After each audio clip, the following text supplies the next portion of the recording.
नमस्कार विद्यार्थियों, कैसे हैं आप सब लोग। आशा करता हूं आप सब लोग ठीक होंगे। आपका एक बार फिर से स्वागत है आपके अपने YouTube चैनल राजस्थान जीके आराम में। देखिए दोस्तों, जीके आराम में हम अब तक राजस्थान की जीके पढ़ रहे थे, लेकिन आज हम यहाँ पे एक नया टॉपिक शुरू कर रहे हैं, संविधान। हम संविधान के कुछ कुछ टॉपिक को यहाँ पढ़ेंगे जो टॉपिक एग्जाम में सबसे ज्यादा पूछे जाते हैं। उन्हीं में से आज एक जैसे मौलिक अधिकार हो गए, नीति निर्देशक तत्व हो गए, मूल कर्तव्य हो गए, ठीक है, संविधान सभा हो गई, का निर्माण कैसे हुआ, और आगे जाके राष्ट्रपति वगैरह सब हम विस्तार में चर्चा करेंगे। उसी में आज हमारी सबसे पहला टॉपिक रहेगा मौलिक अधिकार, कि हमारे संविधान में हमें कितने मौलिक अधिकार दिए गए, कौन से भाग में है, कौन से अनुच्छेद से कितने अनुच्छेद में कौन कौन से मौलिक अधिकार हैं, और एग्जाम में किस तरह से प्रश्न पूछे जाते हैं। क्योंकि आपका आरएस का एग्जाम भी आ रहा है और आपका एसएससी का भी एग्जाम आने वाला है, तो उसमें बहुत से क्वेश्चन पूछे जाते हैं क्वेश्चन से, इस टॉपिक से। तो चलिए बिना किसी देरी के शुरू करते हैं। मौलिक अधिकार, मौलिक अधिकार संविधान का पार्ट है, भारतीय संविधान का भाग है मौलिक अधिकार, तो हम आज उसकी चर्चा करेंगे। तो बिना किसी देरी के शुरू करते हैं। मौलिक अधिकार, जिन्हें मूल अधिकार भी कहा जाता है। तो आज का टॉपिक रहेगा मौलिक अधिकार, जिसे फंडामेंटल राइट्स भी कहा जाता है, जिसे इंग्लिश में एफआर के नाम से भी जाना जाता है। ठीक है दोस्तों,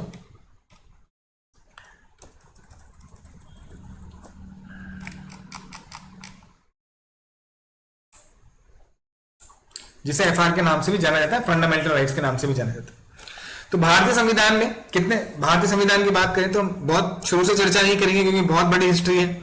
आधुनिक इतिहास के बाद यही चालू होता है। आधुनिक इतिहास जैसे खत्म होता है या वहां से शुरू होता है, जहां से खत्म होता है वहां से अपना पॉलिटी चालू हो जाती है, अपना संविधान चालू हो जाता है। ठीक है, तो अपन बात करते हैं संविधान की। संविधान में भाग है, देखिए संविधान में कितने भाग है। संविधान में, भारतीय संविधान में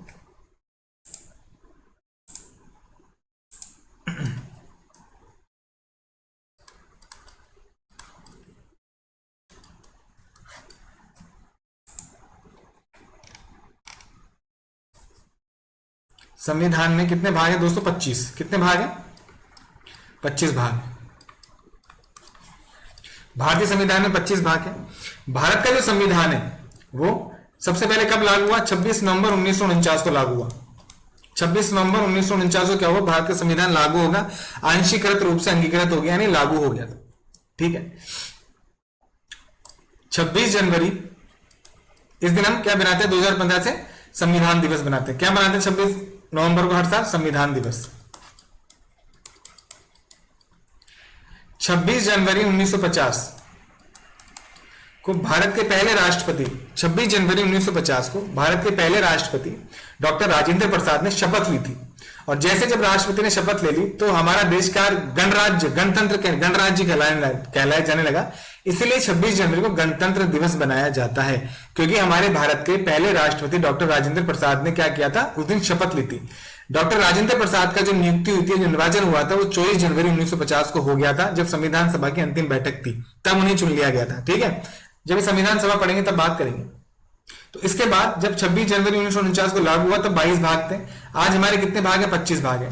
तो भारतीय संविधान में कितने भाग है? 25 भाग है। जैसा पहला राज्य भाग, पहला क्या कहता है? राज्य और क्षेत्र के बारे में बात करता है। ठीक है, 2 किसकी बात करते हैं? नागरिकता की बात करता है। ठीक है, भाग 3 किसकी बात करता है? मूल अधिकारों की बात करता है। 4 मूल कर्तव्यों की बात करता है। अब मूल अधिकार और 4 है हमारे, नहीं, 4 मूल कर्तव्य नहीं, 4 नीति निर्देशक तत्वों की बात करता है। 4 किसकी बात कर रहा है? नीति निर्देशक तत्वों की, सॉरी, 4 बात कर रहा है नीति निर्देशक तत्वों की। नीति निर्देशक तत्व 4A जो बाद में जोड़ा गया वो है मूल कर्तव्य। इसी तरह 5 हमारा संघ सरकार, 6 हमारा राज्यों की बात करता है। इस तरह से भाग है। तो टॉपिक है मूल अधिकार। तो सबसे पहला आप लिखिए कि भारत के मूल अधिकार, भारतीय संविधान के मूल अधिकार किसमें वर्णित है? भाग 3 में। भाग 3 में वर्णित है। क्या वर्णित है? मूल अधिकार। क्या है भाग 3 में? मूल अधिकार। मूल अधिकार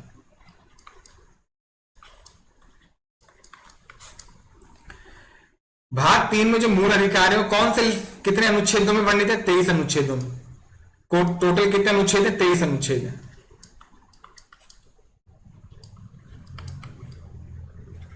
कितने अनुच्छेद है? 23 आर्टिकल है। कौन कौन से लेके? तो मूल अधिकार 12 से लेके और 35। कौन कौन से अनुच्छेद है? 12 से 35 अनुच्छेद आर्टिकल। अनुच्छेद को इंग्लिश में क्या बोलते हैं? आर्टिकल। तो 12 से 35 भाग 3 में 12 से 35 तक अनुच्छेद में क्या वर्णित किया गया है दोस्तों? मूल अधिकारों के बारे में बताया गया है कि भारतीय नागरिकों के कौन कौन से मूल अधिकार हैं। भारतीय नागरिकों के कौन कौन से मूल अधिकार हैं? किसमें बताया गया दोस्तों? किसमें बताया गया दोस्तों? 12 से 35 अनुच्छेद बताया गया, भाग 3 में बताया गया।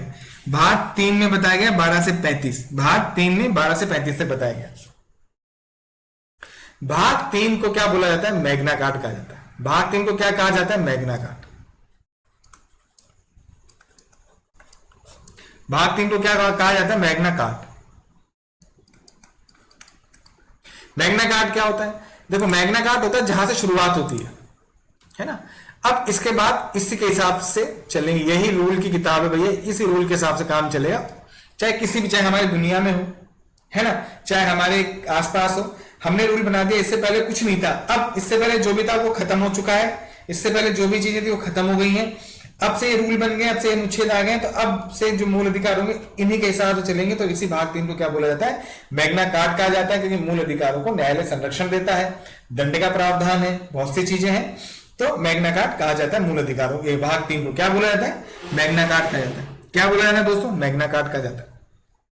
मूल अधिकारों भाग 3 को क्या बोला जाता है? एक बार फिर से मैग्ना कार्टा कहा जाता है। जो मूल अधिकार हैं ये भारत के संविधान से कहां से लिए गए? इनकी प्रेरणा कहां से मिली? अमेरिका से। कहां से लिए दोस्तों? अमेरिका के संविधान से। वहां के नागरिकों को जो अधिकार प्राप्त है, हमारे नागरिकों को भी लगभग उतने ही अधिकार प्राप्त हैं। लगभग उतने ही अधिकार प्राप्त हैं। ये कहां से लिया गया दोस्तों? ये लिए गए अमेरिका के संविधान से लिए गए। अमेरिका के संविधान से लिए, ठीक है। जब संविधान शुरू हुआ, यानी मूल संविधान में, अब हम बात करें मूल संविधान की।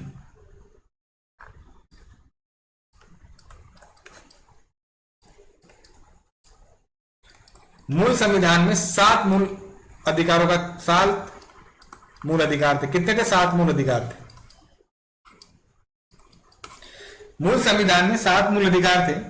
मूल संविधान में 7 मूल अधिकार थे, लेकिन 44वां संशोधन हुआ। 44वां संविधान संशोधन हुआ। 44वां क्या हुआ दोस्तों? संविधान संशोधन कब हुआ? 1978 में। इस 44वें संविधान संशोधन, बहुत सारी चीजें हुई थी। इस 44वें संविधान संशोधन में एक क्या चीज हुई कि अनुच्छेद कौन सा? 31। 12 से 35 तक मूल अधिकार है, उन्हीं में से एक अनुच्छेद 31 को संशोधित किया गया। 31 को क्या कर दिया गया? डिलीट कर दिया। 31 को क्या कर दिया दोस्तों? 31 को क्या कर दिया दोस्तों? डिलीट कर दिया गया, समाप्त कर दिया। अनुच्छेद समाप्त कर दिया। इस 31 में कौन सा मूल अधिकार था? संपत्ति अर्जित करने का अधिकार। संपत्ति अर्जित करने का अधिकार था। यह मूल अधिकार था, किसी भी नागरिक का मूल अधिकार था संपत्ति अर्जित करने का। कब तक? 1978 तक, 44वें संविधान संशोधन से पहले तक। टोटल मूल संविधान में कितने अधिकार थे? 7 दिए थे, लेकिन 44वें संविधान संशोधन 1978 में 31वां संविधान अनुच्छेद 31 में जो मूल अधिकार था संपत्ति अर्जित करने के अधिकार को क्या कर दिया गया दोस्तों? समाप्त कर दिया गया। और इस संपत्ति अर्जित करने के क्या बना दिया गया? कानून बना दिया। इसका क्या, इसको अर्जित करना क्या बना दिया? कानून बना दिया। क्या बना दिया दोस्तों? कानून। इसको क्या बना दिया? कानून बना दिया। कानून बना दिया और इसको वर्णित कर दिया आर्टिकल 300A में, अनुच्छेद 300A में वर्णित कर दिया। इस तरह से 31 को डिलीट कर दिया। तो आज मौजूदा स्थिति में वर्तमान में कितने अनुच्छेद हैं? सॉरी, वर्तमान में कितने मूल अधिकार है? वर्तमान में 6 मूल अधिकार है। कितने? 6 मूल अधिकार है। कितने अधिकार है दोस्तों? 6 मूल अधिकार। वर्तमान में 6 मूल अधिकार, ठीक है। चलिए आगे चलते हैं। कौन कौन से क्या क्या मूल अधिकार है उसके बारे में चर्चा करेंगे। ये कौन से अनुच्छेद में कौन सा मूल अधिकार है उसके बारे में चर्चा करेंगे, ठीक है। चलिए, तो मैंने आपको बताया 6 मूल अधिकार है। 12 से 35 तक के अनुच्छेदों में, 23 अनुच्छेदों में 6 मूल अधिकारों को वर्णित किया गया। तो पहला अधिकार है समानता का अधिकार। पहला मूल अधिकार है समानता का अधिकार।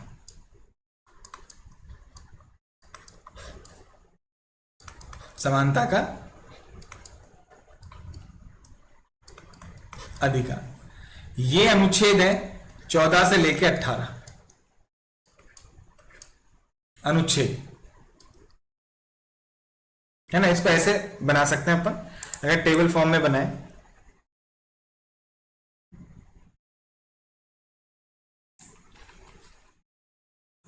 यहां ले लो क्रम संख्या,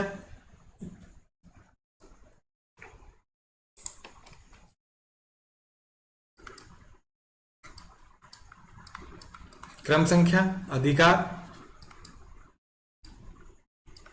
ठीक है, और ये हो गया अनुच्छेद, ठीक है, ये हो गया अनुच्छेद। तो पहला अनुच्छेद कौन सा है, पहला अधिकार कौन सा, समानता का अधिकार।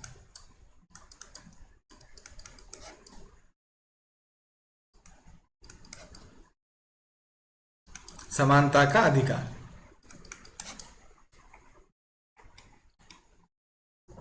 दूसरा अनुच्छेद कौन सा है दोस्तों, दूसरा है स्वतंत्रता का अधिकार। अनुच्छेद एक साथ लिखेंगे, स्वतंत्रता का अधिकार।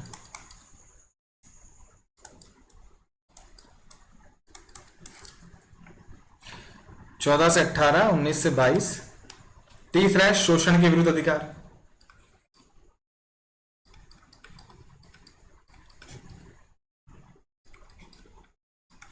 शोषण के विरुद्ध अधिकार।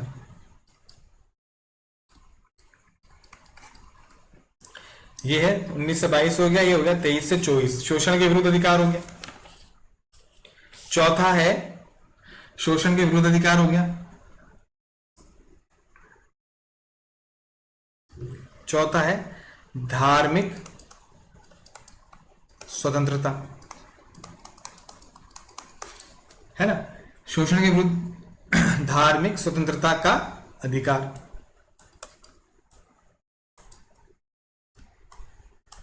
पच्चीस से 28 ये हो गया, ठीक है, 25 से 28 ये हो गया। फिर है शिक्षा व संस्कृति का अधिकार, छठा है। पांचवा है शिक्षा व संस्कृति का अधिकार।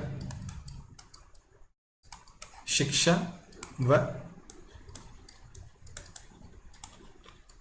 संस्कृति का अधिकार।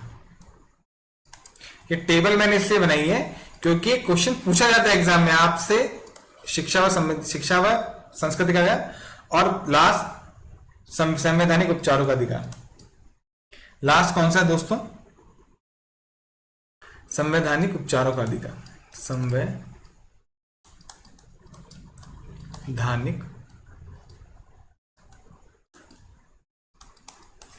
उपचारों का अधिकार।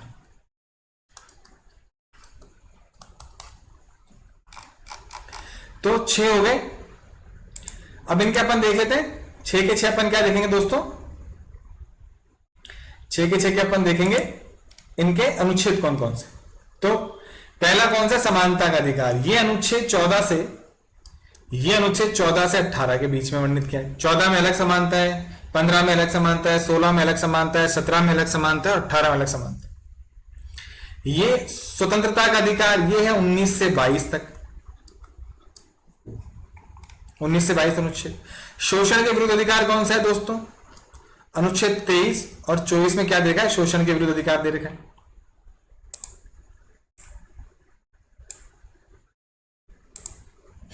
अनुच्छेद 23 और 24 में शोषण के विरुद्ध अधिकार दे रखा है। धार्मिक स्वतंत्रता का अधिकार वो है अनुच्छेद 25 से 28।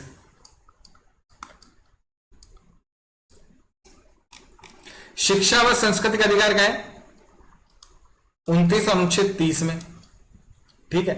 31 दोस्तों मैंने आपको बताया कि मूल संविधान में था, परंतु 44वें संविधान संशोधन 1978 के तहत उसे हटा दिया गया, जो कि संपत्ति अर्जित करने का अधिकार था, उसे हटा दिया गया। अब वो कानूनी का अधिकार बन गया, कानून के बाद जहां वो राज्य सूची का विषय बन गया और आर्टिकल 300A में वर्णित है। और संवैधानिक उपचारों का अधिकार है अनुच्छेद 32 में, बहुत इंपॉर्टेंट है। इसी के तहत यही वो अनुच्छेद है जिसके तहत सुप्रीम कोर्ट बाकी मौलिक अधिकारों की रक्षा करता है। तो सुप्रीम कोर्ट या हाई कोर्ट बाकी मौलिक अधिकारों की रक्षा करता है। तो यह अनुच्छेद कौन सा, 32। ये संविधान की आत्मा भी कहा गया। संवैधानिक उपचारों के अधिकार को संविधान की आत्मा भी कहा गया है। क्यों कहा गया है इसके आगे हम बताएंगे। और किसने कहा? भीमराव अंबेडकर जी ने कहा।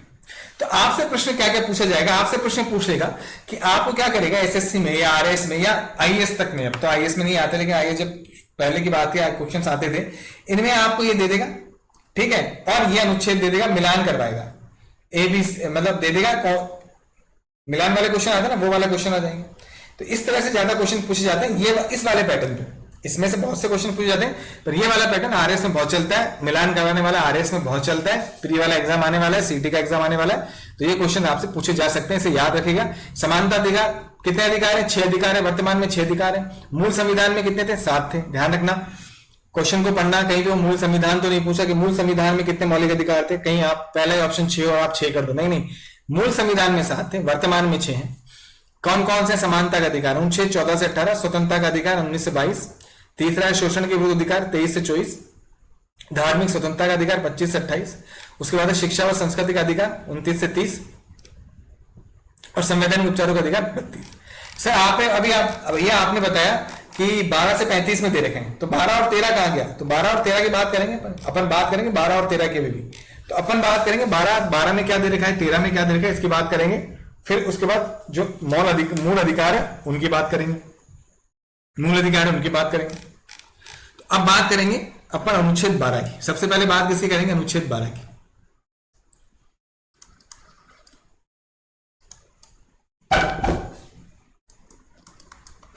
अनुच्छेद 12 में राज्य की परिभाषा दे रखी है। किसकी परिभाषा दे रखी है? राज्य की परिभाषा दे रखी है। 12 में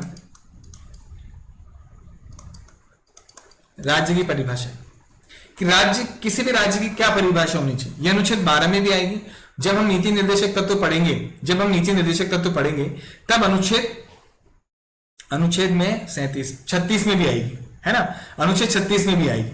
12 से 35 है, 36 से वो 51, अनुच्छेद 36 से 51, अनुच्छेद किस में आएगी? 36 में राज्य की परिभाषा आएगी, सेमी परिभाषा आएगी कि राज्य की किसी भी राज्य की क्या परिभाषा होनी चाहिए, किसी भी राज्य की क्या परिभाषा होनी चाहिए। तो राज्य की परिभाषा का मतलब कि इन्होंने बोला है कि राज्य के अंतर्गत क्या क्या होना, राज्य शब्द के अंतर्गत क्या क्या आने चाहिए, राज्य शब्द के अंतर्गत क्या क्या आने चाहिए। तो इसके अंतर्गत क्या क्या आने चाहिए, किसी भी राज्य में क्या होना चाहिए, तभी उसे राज्य बोला जाएगा। किसी भी राज्य में ये सब चीजें होंगी तभी उसे राज्य बोला जाएगा। तो राज्य में क्या क्या आना चाहिए? देखो राज्य में क्या क्या आना चाहिए, भारत सरकार व संसद आनी चाहिए, भारत सरकार होनी चाहिए, उसमें वह संसद होनी चाहिए, ये होने चाहिए। और जब भारत सरकार है तो राज्य सरकार होनी चाहिए और राज्य के विधानमंडल होने चाहिए। राज्य सरकार और विधानमंडल मतलब विधानसभा या विधान परिषद, ये होने चाहिए, ये होनी चाहिए। और क्या होनी चाहिए? नगर पालिका, स्थानीय प्राधिकार में नगर पालिकाएं होनी चाहिए, नगर पालिका होनी चाहिए, नगर पालिका होनी चाहिए, नगर निकाय होनी चाहिए, इन्हें नगर निकाय भी बोल सकते हैं, नगर निकाय होनी चाहिए, ठीक है। ये सब किस में आती है दोस्तों? पंचायत, ग्राम पंचायत होनी चाहिए, है ना, ग्राम पंचायत होनी चाहिए,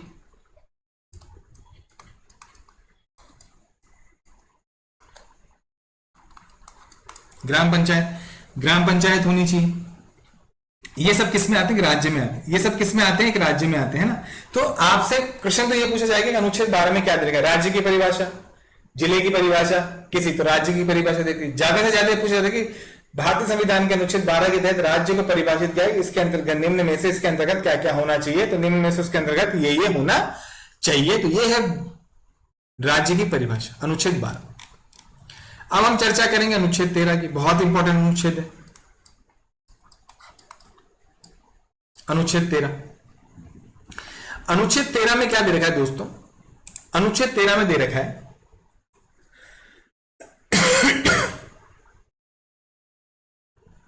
12 में हमने राज्य की परिभाषा पढ़ ली, 12 में हमने क्या पढ़ लिया, राज्य की परिभाषा पढ़ ली। अब हम अनुच्छेद 13 पढ़ेंगे। अनुच्छेद 13 में, अनुच्छेद 13 से हमें क्या पता लगेगा कि जो मूल अधिकार है, जो मूल अधिकार है, मूल अधिकारों की रक्षा कौन करेगा, मूल अधिकारियों की रक्षा कौन करेगा, हाँ मूल अधिकारियों की रक्षा कौन करेगा। तो अनुच्छेद 13 क्या है, अनुच्छेद 13 में क्या है दोस्तों, अनुच्छेद 13 यह अनुच्छेद मूल अधिकारों का कवच है।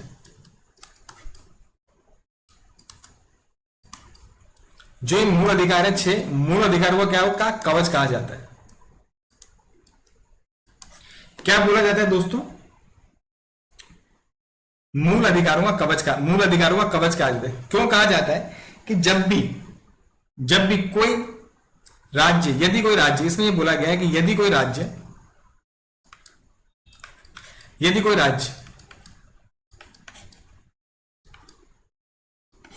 कोई कानून बनाता है, यदि कोई राज्य ऐसा कोई कानून बनाता है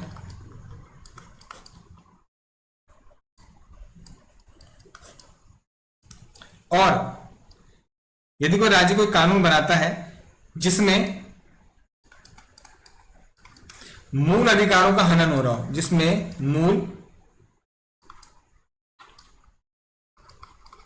मूल अधिकारों का हास हो रहा हो या हनन हो रहा हो, हास हो रहा हो,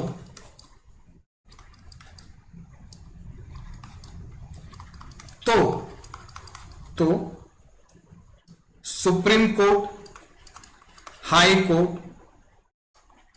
उस कानून को क्या कर सकते हैं, रद्द कर सकते हैं। उस कानून को क्या कर सकते हैं, उस कानून को क्या कर सकते हैं, रद्द कर सकते हैं या समाप्त कर सकते हैं।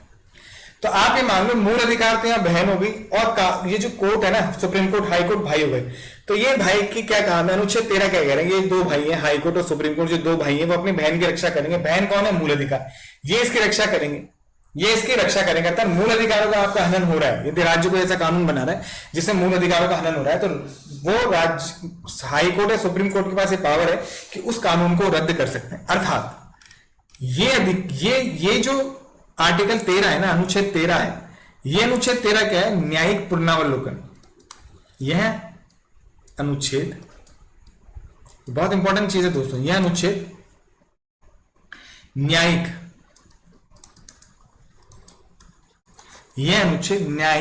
पुनरावलोकन की अभिव्यक्ति, यानी उसको शो करता है, उसकी झलक है इसमें। वो क्या है मैं बताता हूं, अभिव्यक्ति दर्शाता है।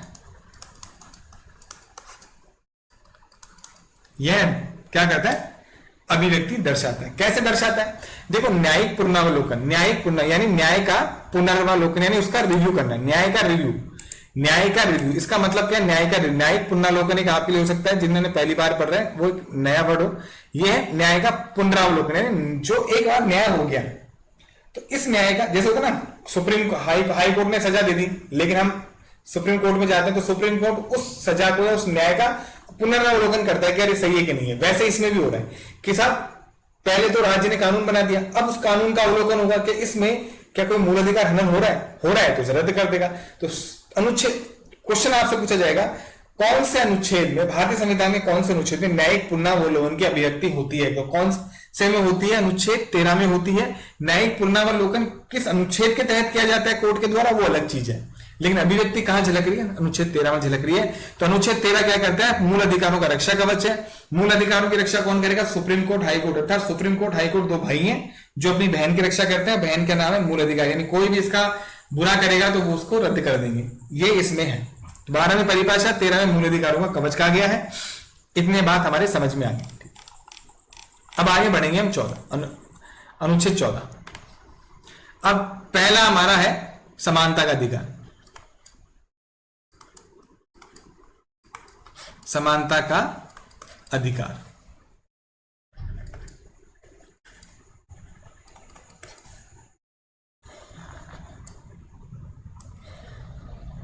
समानता का अधिकार।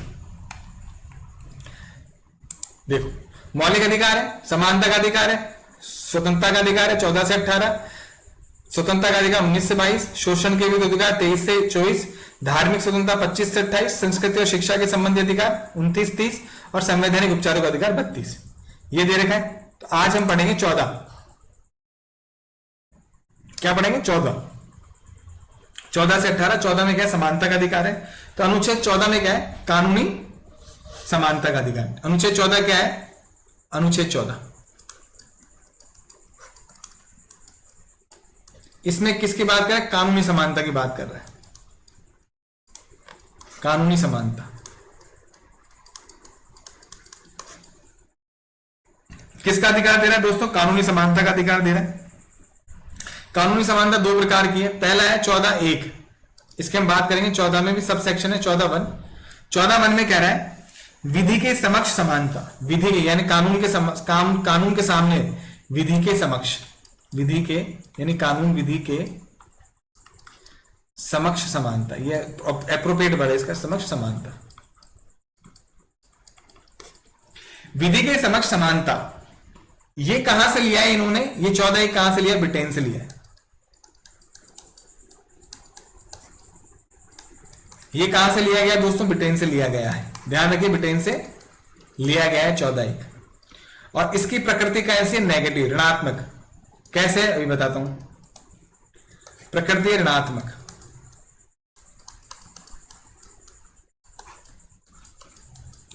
प्रकृति क्या है? ऋणात्मक है। कैसे है साहब ऋणात्मक?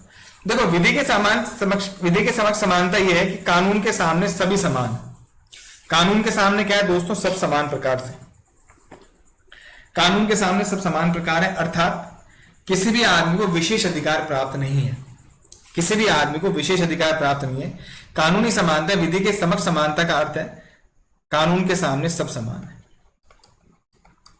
कानून के सामने सब क्या है? सभी समान। अर्थात कानून सबके लिए एक है। बोलते हैं ना, कानून सबके लिए एक है, वो ये है। कानून सबके लिए एक है। किसी आदमी को ऐसा नहीं है कि उसके लिए कानून नहीं है, उसके लिए कानून है। सब इसके लिए तो कानून नहीं है और इसके लिए कानून है। हालांकि इसके अपवाद है, लेकिन वो पॉलिटिकल व्यूज में वो बताएंगे। तो कानून के समक्ष सब समान है। कानूनी आधार पर भेदभाव नहीं किया जाएगा। विधि के समक्ष समानता क्या है? कानूनी आधार पर भेदभाव नहीं किया जाएगा। ब्रिटेन से ले गया। प्रकृति ऋणात्मक है। प्रकृति ऋणात्मक का मतलब यह है कि कानून के सामने किसी के साथ भेदभाव नहीं किया जाएगा, अर्थात किसी विशेष आदमी की यानी किसी विशेष इंसान या विशेष अधिकार रखने वाले व्यक्ति के तहत कानून नहीं चलेगा। तो ये ऋणात्मक उस विशेष आदमी के लिए है। ये विशेष आदमी के लिए तो ऋणात्मक स्थिति की नेगेटिव स्थिति होगी कि मेरे हिसाब से कानून नहीं चलेगा।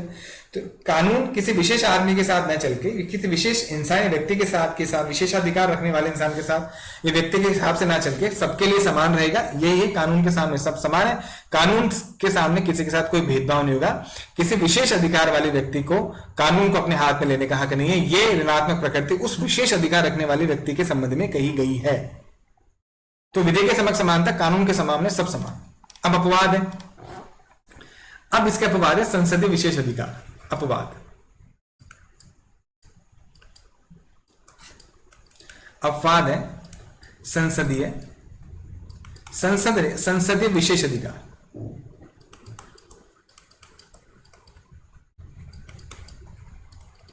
संसद ने विशेष अधिकार दे रखे हैं। किस किस को दे रखे हैं? देखिए,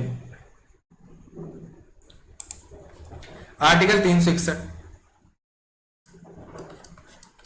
अनुच्छेद 361, इसमें बताया गया है कि राष्ट्रपति और राज्यपाल इनके विरुद्ध मुकदमा, विशेष अधिकार प्राप्त है कि ये सेवा में रहते हुए मुकदमा नहीं चलाया जा सकता। 2 महीने पहले सूचना देनी पड़ेगी। इसके बारे में आगे पढ़ेंगे। तो राष्ट्रपति और राज्यपाल के तहत आम इंसान के मुकदमा नहीं चलाया जा सकता। सेवा में रहते हुए मुकदमा नहीं चलाया जा सकता। यह है 361। क्या है दोस्तों? यह है 361। फिर अनुच्छेद 105, यह है अनुच्छेद 105। इसमें है मेंबर ऑफ पार्लियामेंट, एमपीज जो होते हैं उनको विशेष अधिकार दे रखे। फिर है अनुच्छेद 194, इसमें किसको दे रखे? एमएलए को। इनको विशेष अधिकार दे रखे। कानून से संबंधित विशेष अधिकार कि किस तरह से इनको हटाने के लिए क्या क्या करना पड़ेगा, है ना। तो अभी आपने क्या पढ़ा? अभी हमने कहा विधि के समक्ष समानता। विधि के समक्ष समान का मतलब है कि कानून के सामने सभी, भेदभाव नहीं किया जाएगा कानून को लेकर। ब्रिटेन से ले गया, प्रकृति ऋणात्मक है, ऋणात्मक प्रकृति का मतलब मैंने समझा। अब इसमें एक जो बहुत इंपॉर्टेंट बात है वो ये है कि मान लीजिए कि संसद के विशेष अधिकार और फंडामेंटल राइट, मूल अधिकारों के बीच में टकराव उत्पन्न हो जाता है। टकराव उत्पन्न हो गया तो सुप्रीम कोर्ट किसे वरीयता देगा, किसे प्रायोरिटी पे रखेगा? तो इसमें लिखिए संसदीय विशेष अधिकार, संसदीय विशेषाधिकार तथा फंडामेंटल राइट्स यानी मूल अधिकारों के मध्य टकराव की स्थिति में सुप्रीम कोर्ट, सर्वोच्च न्यायालय सुप्रीम कोर्ट संसदीय विशेष अधिकारों को प्राथमिकता देगा। ये क्वेश्चन पूछा जाता है, संसदीय विशेषाधिकारों को क्या करेगा, तो प्राथमिकता देगा,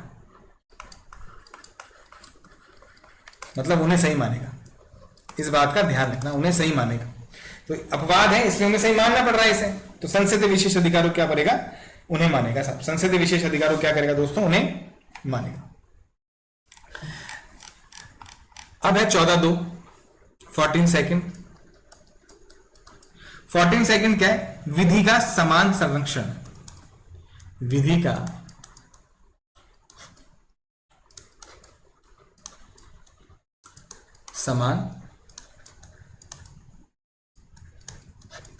समान संरक्षण। ये कहां से लिया गया है, ये लिया गया अमेरिका से। ये कहां से लिया है दोस्तों, ये लिया गया है कहां से, अमेरिका से। माफ करना,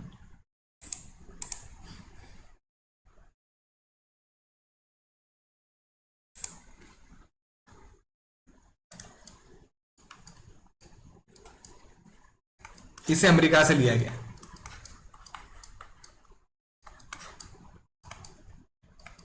इसे अमेरिका से लिया गया और ये पॉजिटिव प्रकार का, ये क्या है, पॉजिटिव प्रकार का, सकारात्मक प्रकार का है। इसकी प्रकृति सकारात्मक है। इसकी प्रकृति क्या है दोस्तों, सकारात्मक है। इसका मतलब ये है, विधि के समान संरक्षण का मतलब है कि सकारात्मक प्रकृति का मतलब है कि समान के साथ समान व्यवहार, समान के साथ समान व्यवहार। समान के साथ समान व्यवहार, जिसका अर्थ क्या है, जिसका अर्थ ये है बच्चे के साथ बच्चे जैसा, बच्चे के साथ बच्चे के जैसे व्यवहार किया जाएगा, महिला के साथ महिलाओं जैसा व्यवहार किया जाएगा।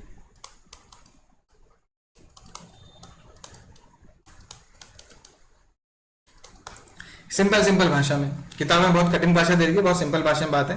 विधि का समान संरक्षण का, कानून का समान संरक्षण, समान उसका वो करेंगे। अमेरिका से लिखा सकारात्मक प्रकार के बच्चे के साथ बच्चे के जैसा व्यवहार किया जाएगा और महिलाओं के साथ महिलाओं जैसा व्यवहार किया जाएगा। यह है विधि का समान संरक्षण, यह है विधि का समान संरक्षण। अब एक वाद है, मिनर्वा मिल्स बनामा भारत संघ। वाद, एक वाद है, मिनर्वा मिल्स बनामा भारत संघ। ये वाद है, ये कब की बात है, 1980 की। ये बात है 1980 की बात है। इस वाद में कोर्ट ने ये बोला था, कोर्ट ने निर्णय दिया जिसमें उसने कोर्ट में ये वाद क्या होता है, देखो होता क्या है, कोई बात हुई तो किसी ने जाके कोर्ट में पीआईएल दायर कर दी, है ना। जैसे माने मिनर्वा मिल्स वाले ने मिनर्वा मिल्स एक दायर करके सुप्रीम कोर्ट ने कोई निर्णय दे दिया, हाई कोर्ट ने कोई निर्णय दे दिया, वो निर्णय मील का पत्थर साबित हो जाता है, वहां से वो चीज चालू हो जाती है, ठीक है। तो मिनर्वा मिल्स बनामा भारत संघ में जो वाद हुआ 1980 में, इसमें सुप्रीम कोर्ट ने एक निर्णय दिया, उसमें बोला कि जो अनुच्छेद 14 है, क्या है अनुच्छेद 14, कानून के समान जो समानता है ना, अनुच्छेद 14 को अनुच्छेद 14 को संविधान का आधारभूत ढांचा घोषित किया। अनुच्छेद 14 को संविधान का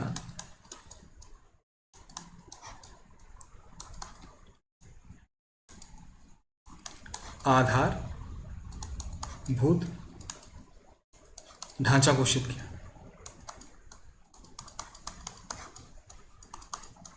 संविधान को, अनुच्छेद 14 को संविधान का आधारभूत ढांचा घोषित किया गया।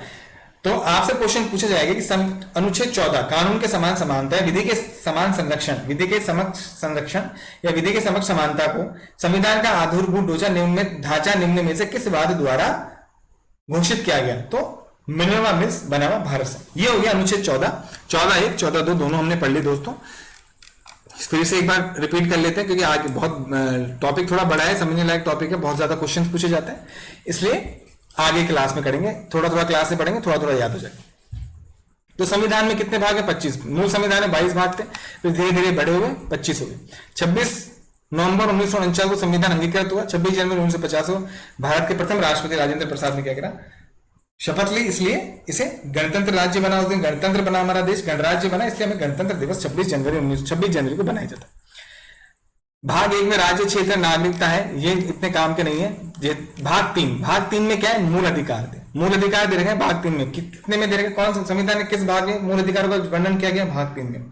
कितने मूल अधिकारों में कितने अनुच्छेद? मूल अधिकारों का वर्णन कितने अनुच्छेदों में किया गया? 23 अनुच्छेदों में किया गया।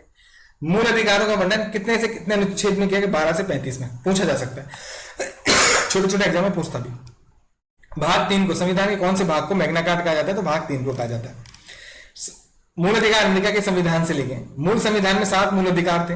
44 से संविधान संशोधन 1978 में अनुच्छेद 31 को समाप्त कर दिया गया। क्या था? संपत्ति को अर्जित करने का अधिकार था। इसे कानून का रूप दे दिया गया, जो कि अब राज्य सूची का विषय है। अब यह अनुच्छेद 300 में वर्णित किया गया है। वर्तमान में 6 मूल अधिकार है। कौन कौन से? पहला है समानता का अधिकार 14 से 18। दूसरा है स्वतंत्रता का अधिकार 19 से 22। तीसरा है शोषण के विरुद्ध अधिकार 23 से 24। चौथा है धार्मिक स्वतंत्रता का अधिकार 25 से 28। पांचवा शिक्षा व संस्कृति का अधिकार 29 से 30। और संवैधानिक उपचारों का अधिकार अनुच्छेद 32 में देगा, क्योंकि 31 को 44 से संविधान संशोधन द्वारा हटा दिया गया था। 12 से 35 में मूल अधिकार है। तो 12 में राज्य की परिभाषा दे देगी कि राज्य के अंतर्गत क्या क्या आना चाहिए। 13 को मूल अधिकारों का कवच कहा जाता है। अनुच्छेद 13 को मूल अधिकारों का कवच कहा जाता है, और इसका जो टेक्निकल नाम है वो मूल अधिकारों से असंगत विधियां, मूल अधिकारों से असंगत विधियों के बारे में। यदि कोई राज्य कानून बनाता है तो मूल अधिकारों का, अगर इस कानून के तहत मूल अधिकारों का हनन हो रहा है नागरिकों के, तो सुप्रीम कोर्ट, हाई कोर्ट उस कानून को रद्द कर सकता है। ये पावर है। अर्थात सुप्रीम कोर्ट, हाई कोर्ट भाई हो गए और मूल अधिकार उनकी बहन हो गई, तो ये भाई अपनी बहन की रक्षा करते हैं, क्योंकि ये किसी कानून का, किसी डिसीजन का रिव्यू करते हैं। अतः इस अनुच्छेद में न्यायिक पुनरावलोकन की अभिव्यक्ति होती है, ये याद रखिएगा। फिर है समानता का अधिकार आ गया। समानता का अधिकार अनुच्छेद 14 से 18 के बीच में वर्णित किया गया है। अनुच्छेद 14 में कानूनी समानता है। 2 तरह की कानूनी समानता है। 14(1) विधि के समक्ष समानता, यानी कानून के समक्ष समानता। इसमें का मतलब है कानून के सामने कोई भेदभाव नहीं है, कानून के सामने सब एक है, एक जैसे, किसी को विशेष अधिकार प्राप्त नहीं है। यह ब्रिटेन से लिया गया प्रकृति ऋणात्मक है। इस प्रकृति ऋणात्मक का मतलब यह कि किसी भी इंसान को विशेष अधिकार प्राप्त नहीं है। कोई भी इंसान कहते हैं ना, कानून को अपने हाथ में मतलब, सबके लिए कानून एक है, तो किसी को विशेष अधिकार प्राप्त नहीं है कि भाई नहीं मेरे लिए कानून रहेगा, मेरे नहीं, सबके लिए सेम है। तो ये प्रकृति ऋणात्मक का मतलब ये किसी विशेष अधिकार रखने वाले इंसान के लिए कि उसको ऐसा नहीं कि कानून को अपने हिसाब से चला, नहीं, सबके लिए एक है, कानून के सामने कोई भेदभाव नहीं। फिर भी संसद ने कुछ आर्टिकल से विशेष अधिकार दे रखे हैं, जैसे 361 में राष्ट्रपति और राज्यपाल को दे रखे हैं, 105 में एमपीज को दे रखे हैं, 194 एमएलए को दे रखे हैं। इनके बारे में चर्चा बाद में करेंगे। फिर संसदीय विशेष अधिकार जो संसद ने प्रदान किया, फंडामेंटल राइट्स के मध्य में अगर टकराव हो जाता है तो सुप्रीम कोर्ट संसदीय विशेष अधिकारों को वरीयता देगा। क्यों देगा? क्योंकि संसद के विशेष अधिकार इन्हें प्राप्त है, अपवाद है, और ये बनाने वाले वही हैं, तो उन्होंने अपने आप को ऊपर रखा। चलिए 14(2) क्या कह रहा है? कानून का समान संरक्षण, अर्थात अमेरिका से लिया गया, सकारात्मक है। इसका मतलब है समान के साथ समान व्यवहार है। कानून के सामने जो जैसा है उसके साथ वैसा व्यवहार होगा। बच्चे के साथ बच्चे का व्यवहार, महिला के साथ महिला का व्यवहार, बुजुर्ग के साथ बुजुर्ग जैसा व्यवहार किया जाएगा। मिनर्वा मिल्स बनावा भारत संघ एक वाद हुआ 1980 में, जिसमें सुप्रीम कोर्ट ने ये कहा कि अनुच्छेद 14 को संविधान का मूल ढांचा घोषित किया। तो इस तरह से आपसे अनुच्छेद 14 कंप्लीट हो गया और मूल अधिकार हमारे शुरू हो गए। तो अगली क्लास हमारे मूल अधिकारों पे रहेगी, हम आगे के मूल अधिकार पढ़ेंगे किस तरह से क्या है। आगे बहुत इंटरेस्टिंग मूल अधिकार आएंगे, उनके बारे में हम चर्चा करेंगे, किस तरह से हमारे देश में व्यवस्थाएं लागू हुई, मूल अधिकारों बात चलते रहे, व्यवस्थाएं लागू होते गई, संविधान संशोधन होते गए। तो आज की क्लास दोस्तों यहीं तक थी, मैं नहीं चाहता बहुत लंबी क्लास। अगर आपको क्लास अच्छी लगती है तो लाइक करें, शेयर करें, सब्सक्राइब करें, कमेंट जरूर करें। कमेंट करना बहुत जरूरी है, इससे हमें मुझे खुद को मोटिवेशन मिलता है, क्योंकि मैं अकेला काम कर रहा हूँ, अकेला पढ़ाता हूँ और नौकरी करते करते काम चल रहा हूँ। तो आपका अगर साथ मिलेगा तो अच्छा रहेगा। कमेंट करेंगे तो मुझे भी लगेगा कि हाँ मेरी वीडियोस को लोग देख रहे हैं, या आप लोग देख लेते हैं लेकिन कमेंट नहीं करते, तो कमेंट जरूर कीजिए दोस्तों, ठीक है। तो आज क्लास यहीं तक थी। अगर कुछ ना समझ में आए, कोई चीज बुरी लगी या कोई चीज ऐसी लगी मैंने गलत बताई, तो कमेंट्स में जरूर बता दी, ताकि मैं अच्छा सही कर लूं। या कोई और टॉपिक पढ़ना हो कि नहीं साहब ये तो हमने पढ़ा हुआ है, तो इसको कंप्लीट करेंगे, इसके साथ साथ नया टॉपिक भी जो आप बोलोगे उसे भी पढ़ा देंगे, चाहे वो किसी भी विषय का हो, कोई दिक्कत नहीं, ठीक है। चलिए दोस्तों, आज क्लास यहीं तक थी, अगली क्लास में मिलते हैं, तब तक आप अपना ध्यान रखिएगा और तैयारी करते रहिए। शुभ रात्रि।